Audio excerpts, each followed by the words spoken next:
अब हम इस चैप्टर के मेन टॉपिक पे आते हैं और मेन टॉपिक इसका क्या है, वो है कॉन्ग्रुएंट फिगर्स। कॉन्ग्रुएंट फिगर्स, ये कॉन्ग्रुएंट फिगर्स का मतलब क्या है? फिगर्स तो हमारी जानती है, ट्रायंगल है, ये भी एक फिगर है। Figure means geometrical figures. अगर मैं क्वाड्रिलेटरल बनाता हूँ, रेक्टेंगल बनाता हूँ, स्क्वायर बनाता हूँ, ये सारी फिगर्स होती है हमारी। जो है सर्कल बनाता हूँ, ये सारी क्या है? फिगर्स हैं। कॉन्ग्रुएंट वर्ड का मतलब क्या है? कॉन्ग्रुएंट का मतलब होता है इक्वल इन ऑल रिस्पेक्ट। कोई दो फिगर्स को हम कॉन्ग्रुएंट कब कहेंगे? कॉन्ग्रुएंट तब कहेंगे जब दोनों फिगर्स जो हैं सभी तरह से बराबर हों, सभी तरह से समान हों। ठीक है, ये चैप्टर हमारा ट्रायंगल्स का है, तो अभी हम सर्कल को और अपने इस रेक्टेंगल को हटा देते हैं यहाँ से। जो है हम बात करते हैं ट्रायंगल्स की। तो कॉन्ग्रुएंट फिगर्स, दो ट्रायंगल की बात मैं लेता हूँ। एक ट्रायंगल ये रहा मेरा,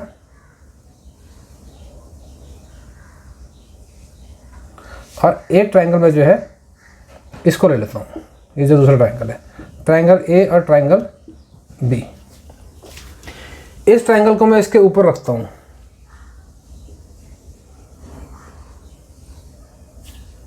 इसमें देखो जरा, ऊपर वाला ट्रायंगल जो था ए बी सी, और नीचे वाला ट्रायंगल कौन सा था हमारा? ये ट्रायंगल हमारा था, ट्रायंगल इसको हम 1 और इसको ट्रायंगल 2 कहते हैं। ये है पी क्यू आर। इसकी साइड, इसका vertex P Q and R. इन दोनों ट्रायंगल्स को कंपेयर करते तो हम क्या देखते हैं? देखो, इसकी साइड ए बी की लंबाई ये है, इतनी लंबाई है इसकी, जो है ये लेंथ है इसकी। इसकी साइड जो पी क्यू है उसकी लेंथ कितनी है? उसकी लेंथ केवल इतनी है। मीन्स इसकी साइड्स और इसकी साइड में समानता नहीं है, ये एक जैसी साइड्स नहीं है। ये बड़ी साइड है ए बी की, पी क्यू साइड छोटी साइड है। ठीक है, हो सकता है इनके एंगल सिमिलर हों लेकिन साइड्स में सिमिलरिटी नहीं है। तो ऐसे में हम क्या कहेंगे कि ये दोनों ट्रायंगल्स या ये दोनों फिगर्स आपस में कॉन्ग्रुएंट नहीं है। कॉन्ग्रुएंट कब कहलाएंगी? कॉन्ग्रुएंट तब कहलाएंगी जब दोनों फिगर्स एग्जैक्टली एक जैसी हों। एग्जैक्टली एक जैसी होंगी तो क्या होगा? वो जो है दोनों फिगर्स एक दूसरे को पूरी तरह से ढक सकती होंगी। अब एग्जांपल दिखाता हूँ आपको। जो मेरे पास जो है दो फिगर्स हैं, ये दो ट्रायंगल्स मेरे पास समय है, ये दो ट्रायंगल्स हैं, और ये दोनों ट्रायंगल्स जो हैं एग्जैक्टली एक ही साइज़ के और एक ही शेप के हैं। एक पिंक है और एक रेड कलर का है। मैंने एक के ऊपर दूसरा रख दिया और देखो अभी आपको जो है केवल पिंक ट्रायंगल नज़र आ रहा होगा, और इसको मैं ऐसे ही पलट देता हूँ तो आपको केवल रेड ट्रायंगल नज़र आएगा। अगर इन दोनों के शेप और साइज़ इनके जो है एक जैसे अगर नहीं होते तो क्या होता? तो उस केस में हमको जो है ये दोनों ही जो ट्रायंगल हैं एक दूसरे को नहीं ढक पाते। एक शायद दूसरे को ढक पाता, बड़ा वाला ट्रायंगल छोटे वाले ट्रायंगल को ढक देता, लेकिन छोटा ट्रायंगल बड़े ट्रायंगल को कवर नहीं कर पाता, ढक नहीं पाता। तो इस समय ये क्या है? ये दोनों ट्रायंगल्स क्या हैं? कॉन्ग्रुएंट हैं। कॉन्ग्रुएंट है तो देखो हमें क्या देखने को मिला इसमें? जो है मैंने आपको बताया था ट्रायंगल्स की जो हैं 3 साइड्स होती हैं, 3 उसके एंगल्स होते हैं। ये दोनों फिगर्स आपस में कॉन्ग्रुएंट हैं, तो इसका मतलब जो है ये एक ट्रायंगल और ये एक दूसरा ट्रायंगल, दोनों कॉन्ग्रुएंट हैं। ए बी सी और ये पी क्यू एंड आर। इसका मतलब क्या है? इसकी जो ये साइड है, ये साइड जो है ए सी और इसकी पी आर। ठीक है, तो ए सी साइड जो है एकदम इक्वल है पी आर साइड के, उसको पूरी तरह से कवर कर पा रही है। ठीक है, ऐसे इसकी जो नीचे वाली साइड है बी सी, ये क्यू आर के इक्वल है। B C is equal to Q R. ऐसे इसकी थर्ड साइड जो है A C A B is equal to P Q है। ठीक है, तो ये हमारी जो है तीनों साइड इक्वल हैं, प्लस तीनों एंगल्स भी इसके इक्वल हैं। इसका ये एंगल इस एंगल के बराबर है। Angle C is equal to angle R, angle C is equal to angle R. ऐसे ही ये वाले एंगल बराबर हैं, angle B is equal to angle Q. ऐसे ही angle P is equal to angle A। ठीक है, तो अब हमने क्या देखा कि इनके तीनों साइड्स भी बराबर हैं, तीनों एंगल्स भी बराबर हैं, इसका मतलब ये फिगर्स आपस में कॉन्ग्रुएंट हैं। ठीक है, आपने देख लिया कि ये दो फिगर्स जो हैं आपस में कॉन्ग्रुएंट हैं। ठीक है, दोनों फिगर्स आपस में कॉन्ग्रुएंट हैं। अब ये कॉन्ग्रुएंट है तो इनको हम रिप्रेजेंट कैसे करेंगे, वो एक इम्पॉर्टेंट चीज़ है इस चैप्टर की। वो उनको किस तरह से जो है रिप्रेजेंट करना है, वो अगर सही तरीके से नहीं किया जाएगा तो हमारा जो क्वेश्चन है वो जो है हमारा आंसर उसमें गलत हो जाएगा। तो उसको मैं आपको जो इसका एक प्रॉपर रिप्रेजेंटेशन बताता हूँ कि किस तरह से जो है दो कॉन्ग्रुएंट चीज़ों को रिप्रेजेंट किया जाता है। ठीक है, अब देखो ये ट्राइंगल है ABC और ट्राइंगल है दूसरा PQR, दोनों एक दूसरे कॉन्ग्रुएंट हैं। पहली बात, कॉन्ग्रुएंट होगा दो जो फिगर कॉन्ग्रुएंट होते हैं ना, हम उसके लिए जो है वहाँ पर एक सिंबल यूज़ करते हैं। जैसे कि पहले ये ट्राइंगल है, ट्राइंगल को कैसे रिप्रेजेंट करते हैं, मैंने आपको बताया कि साइड को कैसे रिप्रेजेंट किया जाता है, साइड को AB BC CA इस तरह किया जाता है। एंगल्स को कैसे रिप्रेजेंट किया जाता है, वो इससे पहले वाले मैंने आपको बताया कि या तो एंगल A लिख लेंगे, एंगल B, एंगल C, या फिर एंगल A के लिए हम यूज़ करेंगे angle CAB, angle CAB use करेंगे तो एंगल A आ जाएगा, इसका मतलब B के लिए एंगल ABC यूज़ करेंगे तो एंगल B आ जाएगा। इस तरह से एंगल्स का और साइड्स का रिप्रेजेंटेशन कैसे किया जाता है आपको मैंने बता दिया। अब मैं आपको बताता हूँ कि ट्राइंगल्स को कैसे रिप्रेजेंट किया जाता है। ये दो ट्राइंगल्स हैं, दोनों का अलग अलग रिप्रेजेंटेशन होना चाहिए ताकि हम आइडेंटिफाई कर सकें कि ये ट्राइंगल ये वाला है और ये ट्राइंगल ये वाला है, हम उसको नाम से ही आइडेंटिफाई कर पाएँ। तो पहला ट्राइंगल हमारा जो है, ट्राइंगल को रिप्रेजेंट करने के लिए हम क्या करते हैं, पहले एक तो ये सिंबल लगाते हैं ट्राइंगल ABC। अब इस नाम से मुझे पता लग जाएगा कि मैं इस ट्राइंगल की बात कर रहा हूँ। ठीक है, ये ट्राइंगल क्या है, इस ट्राइंगल को रिप्रेजेंट करूंगा मैं ट्राइंगल PQR। ठीक है, इस तरह इसको जो है रिप्रेजेंट किया जाता है। ये दोनों ट्राइंगल्स कॉन्ग्रुएंट हैं, तो कॉन्ग्रुएंसी के लिए एक सिंबल यूज़ करता हूँ मैं, triangle ABC is congruent to, ये कॉन्ग्रुएंट के लिए सिंबल यूज़ किया जाता है। ठीक है, कॉन्ग्रुएंट टू ट्राइंगल PQR। ठीक है, अब मैंने जो इसमें PQR लिखा है, या इसको मैं PQR के बजाय कुछ और लिखना चाहिए था, वो देखते हैं अब जो है कि मैंने सही लिखा है कि गलत लिखा है। अब देखो ये दो ट्राइंगल्स आपस में कॉन्ग्रुएंट हैं, मीन्स मैंने आपको क्या बताया, मैंने आपको बताया कि इसमें side AB is equal to side PQ है, AB साइड PQ साइड के बराबर है, BC साइड QR साइड के बराबर है, BC साइड QR साइड के बराबर है, और ऐसे ही CA जो साइड है इसकी वो RP साइड के बराबर है।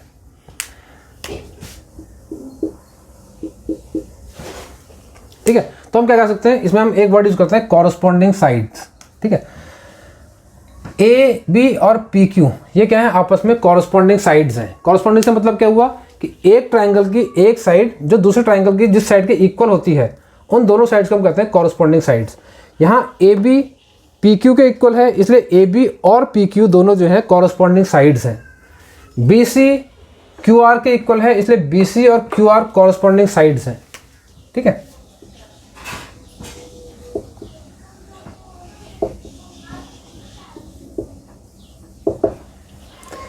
ऐसे ही CA और RP इक्वल हैं, इसलिए CA और RP भी कॉरस्पॉन्डिंग साइड्स हैं। ठीक है, तो ये इस तरह मैंने शो किया इसका जो है। साथ में एंगल B, ये एंगल B है, ये एंगल Q के इक्वल है, angle B is equal to angle Q। तो ये दोनों एंगल्स क्या हैं, ये दोनों एंगल्स भी कॉरस्पॉन्डिंग एंगल्स हैं। ठीक है, angle C is equal to angle R, तो ये क्या बोलेंगे हम जो है कि angle C is equal to angle R, ये दोनों भी इक्वल हैं, तो ये दोनों भी कॉरस्पॉन्डिंग एंगल्स हैं। ऐसे ही तीसरा एंगल जो इसका है, angle P is equal to angle A, तो ये भी कॉरस्पॉन्डिंग एंगल्स हैं।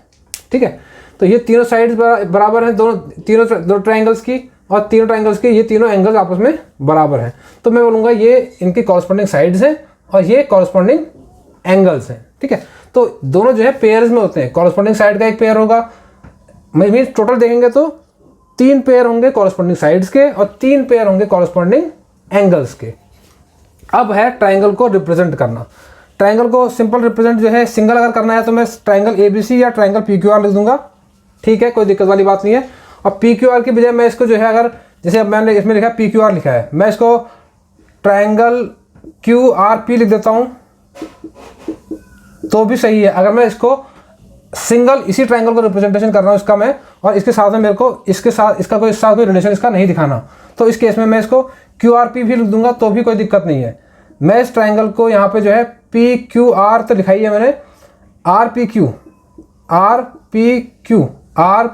ऐसे भी लिख दूंगा तो भी कोई दिक्कत नहीं है, ये सही है। ऐसे ही ट्राइंगल ABC जो है इसका रिप्रेजेंटेशन मैं अगर करता हूँ ट्राइंगल BCA तो भी कोई दिक्कत नहीं है। इसका रिप्रेजेंटेशन मैं करता हूँ CAB, ट्राइंगल CAB तो भी कोई दिक्कत नहीं है। लेकिन दिक्कत कहाँ पे है? दिक्कत तब आएगी जब मैं इन दोनों ट्राइंगल्स को बता रहा हूँ कि ये आपस में कॉन्ग्रुएंट हैं। उस केस में मैं ये मेथड यूज़ किस केस में कर सकता हूँ, कब नहीं कर सकता, अब मैं आपको बताता हूँ। मैंने इस ट्राइंगल को लिखा triangle ABC congruent to triangle PQR। जब भी कॉन्ग्रुएंट करके लिखते हैं हम अगले वाले ट्राइंगल को, तो हमें क्या ध्यान रखना पड़ता है कि इस ट्राइंगल का जो एंगल, जो साइड हमने पहले ली है, दूसरे एंगल की भी वही कॉरस्पॉन्डिंग साइड साथ में आनी चाहिए। ये हमें ध्यान रखना पड़ता है इसमें जो है। ट्राइंगल ABC, A से मैं B की तरफ को आया, B से C की तरफ को आया, ठीक है। तो मैंने क्या किया, हमारा साइड इक्वल एंगल कौन से थे? इक्वल एंगल देखो, A के इक्वल एंगल हमारा P है, A के इक्वल P है, तो मैंने पहले A लिया यहाँ पे, तो यहाँ पे P लिया। A और P क्या है? कॉरस्पॉन्डिंग है, तो ये मैंने A के साथ P लिया यहाँ पे जो है, ठीक है। B एंगल और Q एंगल कॉरस्पॉन्डिंग है, B और Q, इसलिए मैंने यहाँ पर जब B लिया तो यहाँ पर Q लिया। C और R एंगल कॉरस्पॉन्डिंग है, तो C के साथ मैंने R यूज़ किया।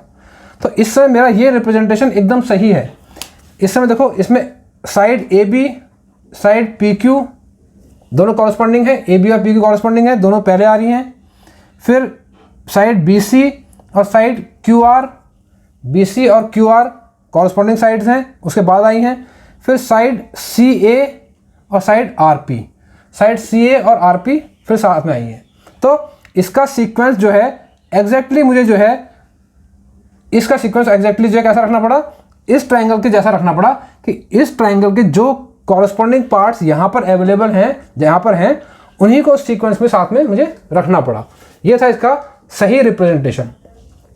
इसमें ऐसा क्या होता है, सही रिप्रेजेंटेशन से क्या फ़र्क पड़ता है? देखो जरा, इससे ये फ़र्क पड़ता है कि यदि ये डिटेल मेरे पास अभी नहीं है, मैं इनको भूल जाता हूँ, मैं केवल इसको देखता हूँ, मैं यहाँ देख के जो है आसानी से बता सकता हूँ कि इन दोनों ट्राइंगल्स में क्या क्या चीज़ें इक्वल हैं। मैं यहाँ देख रहा हूँ, यहाँ A है, तो एंगल A जो है इसका एंगल P के बराबर होगा। यही देख के मैं बता रहा हूँ, मुझे और देखने की जरूरत ही नहीं कुछ भी है। एंगल B एंगल Q के बराबर होगा, एंगल C एंगल R के बराबर होगा। ऐसी साइड AB PQ के इक्वल होगी, साइड BC QR के इक्वल होगी, QR के इक्वल होगी। ऐसे ही साइड CA RP के इक्वल होगी,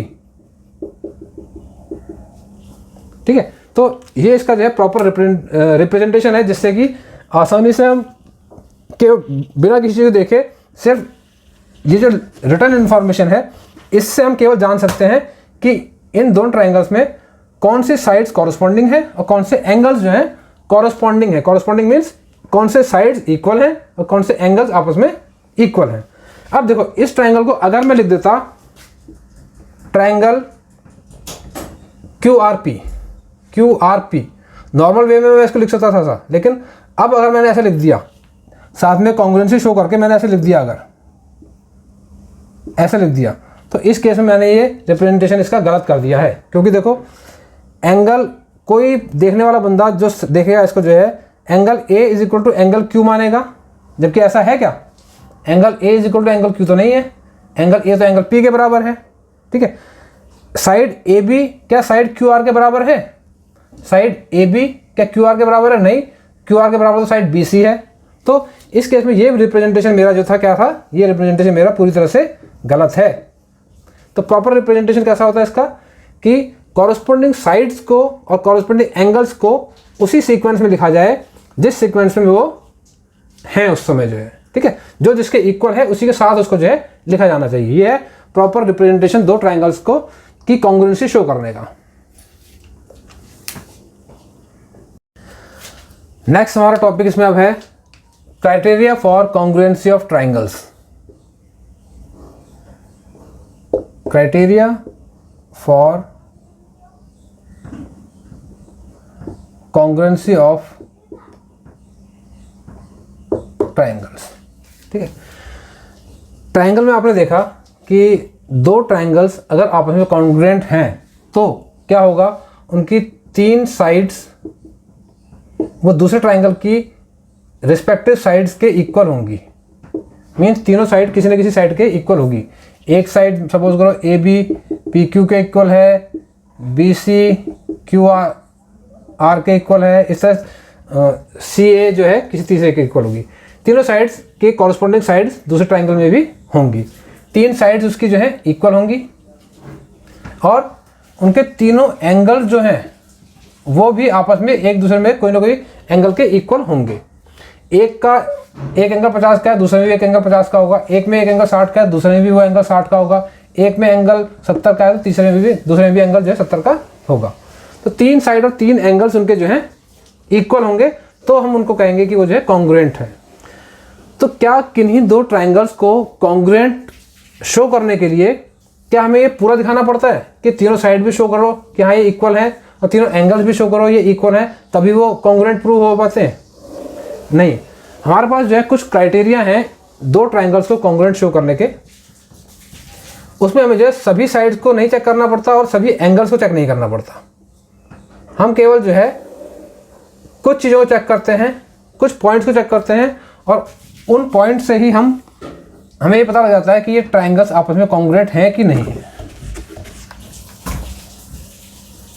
ये एक ट्राइंगल है, ये दूसरा ट्राइंगल है।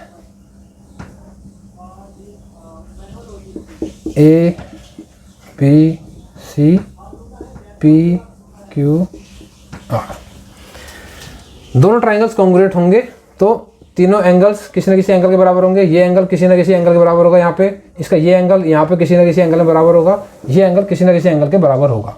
ऐसे ही ये साइड ये साइड ये साइड भी किसी न किसी साइड के बराबर होगी। तो कॉन्ग्रुएंसी प्रूव करने के लिए हमें सभी चीज़ों को चेक नहीं करना पड़ता, सारे साइड्स को सारे एंगल्स को चेक नहीं करना पड़ता। हमारे पास इसके क्राइटेरिया है। पहला क्राइटेरिया हमारा इसका क्या है, ASA, ठीक है। फिर हमारा एक क्राइटेरिया दूसरा कौन सा है, SAS। एक और क्राइटेरिया हमारे पास है SSS। एक क्राइटेरिया हमारे पास और है AAS और एक और है हमारे पास RHS। अब ये चीज़ें क्या हैं, ये ASA SAS SSS।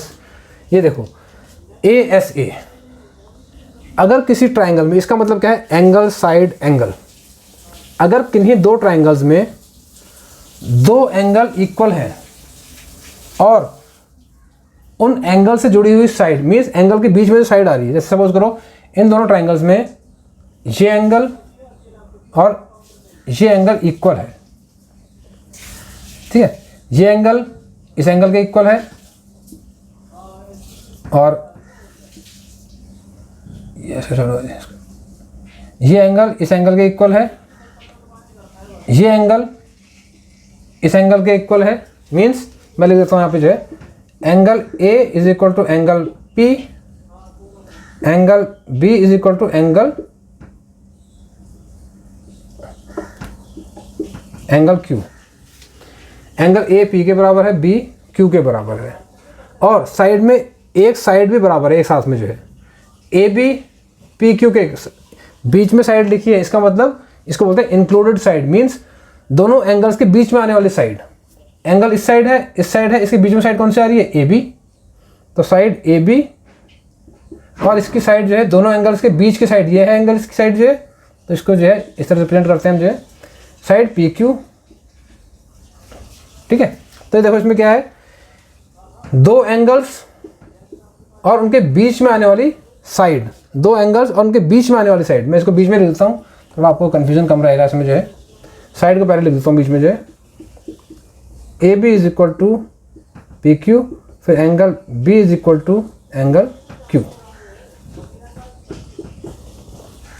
किन्हीं दो ट्राइंगल्स में यदि दो एंगल्स उनके दूसरे एंगल ट्राइंगल के दो एंगल्स के बराबर हैं और उन दोनों एंगल्स के बीच वाली जो साइड है, ए बी साइड ही है इनके बीच में जो है, इधर पी क्यू साइड है, ये साइड आपस में बराबर हैं, तो इसका मतलब ये होगा, कि दोनों ट्राइंगल कॉन्ग्रुएंट होंगे ही होंगे, ठीक है। दोनों ट्राइंगल कॉन्ग्रुएंट होंगे, हमें और कुछ चेक करने की जरूरत ही नहीं है इसमें जो है। कोई ये एंगल चेक नहीं करना, कोई ये साइड चेक नहीं करनी, कोई ये साइड चेक नहीं करनी, कुछ नहीं करना। बाई ए एस ए, एक दो एंगल और उनके बीच की साइड अगर इक्वल है तो इसका मतलब दोनों ट्राइंगल कॉन्ग्रुएंट हैं, दोनों ट्राइंगल सभी तरह से जो है एक समान होंगे, उनकी सारी साइड्स के कॉरस्पॉन्डिंग को दूसरी साइड भी होगी, उनके एंगल से कॉरस्पॉन्डिंग दूसरा एंगल दूसरे ट्राइंगल के अंदर होगा ही होगा, ठीक है। तो एक रूल हमारा ये है, by A S A, angle side angle criteria, हम कह सकते हैं कि दो ट्राइंगल जो है कॉन्ग्रुएंट हैं यदि उनमें दो एंगल और उनके बीच की साइड जो है बराबर हो तो। ऐसे ही अब हमारा एस ए एस है, यदि किसी ट्राइंगल में दो साइड्स, और उसके बीच का एंगल, अब देखो दो साइड कौन सी है, ए बी और बी सी, दो साइड की मैं बात कर रहा हूँ, इसको हटाते हैं यहाँ से। अब मैं बात कर रहा हूँ एस ए एस, दो sides, side angle side, A B side इसकी पी क्यू साइड के बराबर है और एंगल बी एंगल क्यू के बराबर है और side B C Q R के बराबर है। तो देखो इसमें क्या बोलेंगे, इसको जो है हम बोलेंगे by S A S criteria. इसमें एस ए एस क्राइटेरिया लग गया कि ये साइड और ये साइड इक्वल है और इन दोनों साइड के बीच वाला एंगल, दोनों साइड के बीच में एंगल आ रहा है ना, ये एक साइड ये है एक साइड ये है, इन दोनों साइड के बीच में एंगल बन रहा है। तो दो साइड और उनके बीच वाला एंगल अगर इक्वल होगा, ये दोनों साइड इन दोनों साइड के इक्वल हैं, बीच का एंगल इसके एंगल के इक्वल है, तो इसका जो है दो साइड्स और बीच का एंगल इक्वल है, इसका मतलब कि ये ट्राइंगल इस ट्राइंगल के कॉन्ग्रुएंट होगा। तो हमें और कुछ चेक करने की जरूरत नहीं है इसमें, अब जो है इतना सफिशिएंट है हमारे पास, जो है ये इन्फॉर्मेशन हमें मिल गई, ये इक्वल है तो इसका मतलब कॉन्ग्रुएंट होंगे ही होंगे। तो एक क्राइटेरिया हमारे पास ये है बाई एस ए एस। हम ये चीज़ चेक कर लेते हैं, ये चीज़ चेक करने के बाद अगर हमें दिखता है ये तीनों चीज़ें इक्वल हैं तो इसका मतलब ट्राइंगल कॉन्ग्रुएंट हैं। एक और तरीका है हमारा एस एस एस। किन्हीं दो ट्राइंगल्स में यदि हम देख रहे हैं कि उनकी साइड्स जो हैं, साइड ए बी इक्वल है साइड पी क्यू के, साइड बी सी इक्वल है साइड क्यू आर के और साइड सी ए ये इक्वल है साइड आर पी के, तो क्या हो गया एस एस एस। तो by S S S criteria हम कह सकते हैं कि दोनों ट्राइंगल्स कॉन्ग्रुएंट हैं। इस केस में भी हमें और कुछ चेक करने की ज़रूरत नहीं है, इतना डाटा हमारे पास सफिशिएंट है, इससे हम कह सकते हैं कि ये दोनों ट्राइंगल्स आपस में कॉन्ग्रुएंट हैं। एक हमारे पास है ए ए एस। इसमें क्या है, किन्हीं दो ट्राइंगल्स के दो एंगल्स इक्वल हों आपस में और एक साइड इक्वल हो, तो इसका मतलब भी यही है, कोई दो एंगल इसके आपस में इक्वल हों, एक एंगल ये इक्वल है इसके, ये एंगल है इसके, और कोई सी एक साइड जो है बराबर है, ये साइड सपोज करो इस साइड के बराबर है, तो इस केस में मैं कह सकता हूँ by A A S criteria. A S criteria दोनों ट्राइंगल्स कॉन्ग्रुएंट होंगे। अब भी हमें जो है और कुछ चेक करने की जरूरत नहीं है, इतना डाटा सफिशिएंट है, ठीक है। एक लास्ट रूल है R H S. R H S क्या होता है, ये ध्यान देना, ये थोड़ा सा बाकी से अलग है। अलग क्यों है, क्योंकि ये केवल जो है राइट एंगल जो ट्राइंगल होते हैं, राइट एंगल ट्राइंगल आपको मैंने बताया था, केवल उसमें ये रूल हमारा लगता है। राइट एंगल ट्राइंगल हमारे ऐसे ट्राइंगल होते हैं जिनमें एक एंगल जो होता है 90 डिग्री का होता है। ये एंगल हमारा 90 डिग्री का है, इसको बोलते हैं राइट एंगल ट्राइंगल।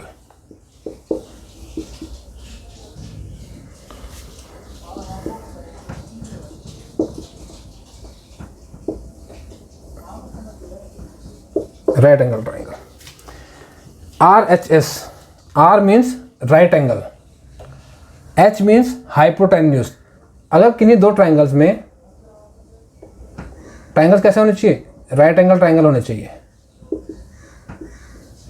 किन्हीं दो राइट एंगल ट्राइंगल्स में हाइपोटेन्यूज और एक साइड, हाइपोटेन्यूज इक्वल है और कोई सी एक साइड ये इसके इक्वल हो या फिर ये इसके इक्वल हो, कोई सी एक साइड, जरूरी दोनों नहीं, या तो ये इसके इक्वल हो, ये इसके इक्वल हो, एक तो हाइपोटेन्यूज इक्वल होनी चाहिए। हाइपोटेन्यूज इसकी जो है AC is equal to PR, hypotenuse equal होनी चाहिए। और कोई सी एक side AB is equal to PQ आ जाए तो भी काम चल जाएगा। ये इक्वल नहीं है तो यदि ये इक्वल है या फिर BC is equal to QR आ जाए, कोई भी एक साइड अगर इक्वल है तो उस केस में दोनों ट्राइंगल हमारे जो हैं कॉन्ग्रुएंट होंगे। ठीक है, तो ये हमारे बेसिक क्राइटेरिया थे कि दो ट्राइंगल्स किन किन केसेस में हम कॉन्ग्रुएंट शो कर सकते हैं, किन तीन चीज़ों को चेक करके। ठीक है, तो हमें टोटल 6 चीज़ों को चेक करने की जरूरत नहीं है, 3 साइड 3 एंगल को चेक करने की जरूरत नहीं है, केवल हम जो है ASA एंगल चेक कर लें दो और उनके बीच की साइड को चेक कर लें, या फिर दो साइड्स और उनके बीच के एंगल को चेक कर लें, या तीनों साइड्स को चेक कर लें, या दो एंगल और कोई एक साइड, या राइट एंगल ट्राइंगल में हाइपोटेन्यूज और कोई एक साइड, इनको चेक करेंगे तो हम इससे हम बता सकते हैं कि दो ट्राइंगल आपस में कॉन्ग्रुएंट हैं कि नहीं है।